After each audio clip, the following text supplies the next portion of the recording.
Hello kids, हमारी आज की स्टोरी है सूर्य और वायु की स्टोरी। एक बार की बात है, एक दिन सूर्य और हवा में अचानक से विवाद होने लगा। दोनों ही इस बात पर बहस करने लगे कि उन दोनों में सबसे अधिक शक्तिशाली कौन है। वायु बड़ी ही घमंडी और जिद्दी स्वभाव की थी। उसे अपनी शक्ति पर बड़ा ही गुरूर था। उसका मानना था कि वो अगर तेज गति से बहने लगे तो बड़े बड़े पेड़ों को भी उखाड़ सकती है। उसमें मौजूद आर्द्रता नदियों और झीलों के पानी को भी जमा सकती है।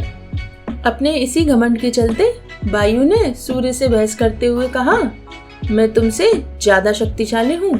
मैं चाहूँ तो किसी को भी अपने झोंके से हिला सकती हूँ। सूर्य ने हवा की बात मानने से इनकार कर दिया और बड़े ही शांत तरीके से कहा, देखो, कभी भी अपने पर घमंड नहीं करना चाहिए। हवा यह सुनकर चिढ़ गई और खुद को ज्यादा शक्तिशाली बताती रही। इस पर दोनों आपस में बहस कर ही रहे थे। उन्हें तभी रास्ते में एक आदमी दिखाई दिया। उस आदमी ने कोट पहना हुआ था। उसे देखकर सूर्य के मन में एक योजना आई। उसने हवा से कहा, जो भी इस आदमी को उसका कोट उतारने के लिए मजबूर कर देगा उसे अधिक शक्तिशाली माना जाएगा। हवा ने तुरंत बात मान ली और कहा, अच्छा ठीक है, सबसे पहले मैं कोशिश करूंगी। तब तक तुम बादलों में छिप जाओ। सूर्य बादलों के पीछे छिप गया। फिर हवा बहने लगी। वह धीमे धीमे बहने लगी, लेकिन उस आदमी ने अपना कोट नहीं उतारा। फिर वो तेजी से बहने लगी। हवा तेज होने की वजह से उस आदमी को ठंड लगने लगी और उसने अपने कोट से शरीर को अच्छे से लपेट लिया।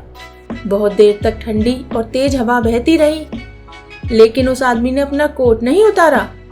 अंत में हवा थककर शांत हो गई।